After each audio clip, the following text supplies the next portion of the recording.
Hey friends, hello and welcome back to this YouTube channel. In this video, I'm going to share to you on how you can fix the Visual Studio installation error on your Windows. So let's go quick into the process on how we can fix this. And they click on the Start button, go to Settings.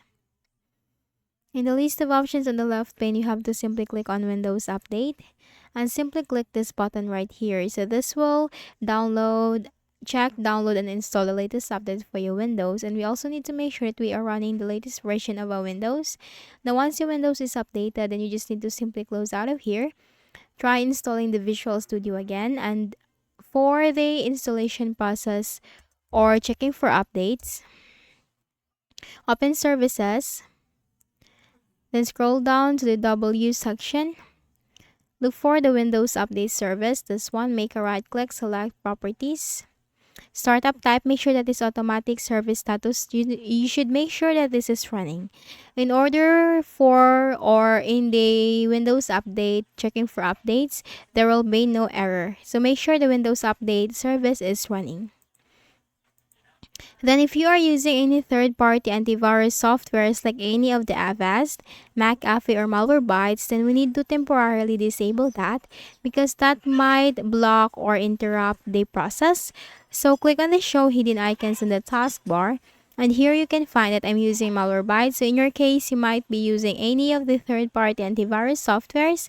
Simply make a right click, then you have to select Quit Malwarebytes.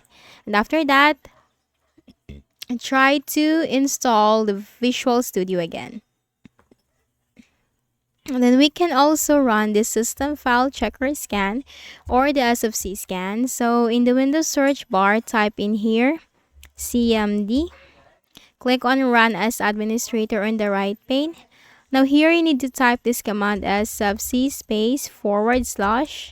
/scan now. It's SFC /scan now. Hit enter. So the System File Checker Scan, this will fix corrupted system files, check for any integrity violations. So while the process is going on, do not close the window. You can just simply minimize by clicking the minimize button, but not close it. And once this is 100% completed, then you just need to simply close out of here. And then make a right click at the start button, shut down or sign out, and restart your Windows. And after that, try installing the Visual Studio again. Okay, so that's it. I hope this video helped you. Kindly please do not forget to hit the like button and subscribe to our channel for more videos and tutorials. Thank you for watching.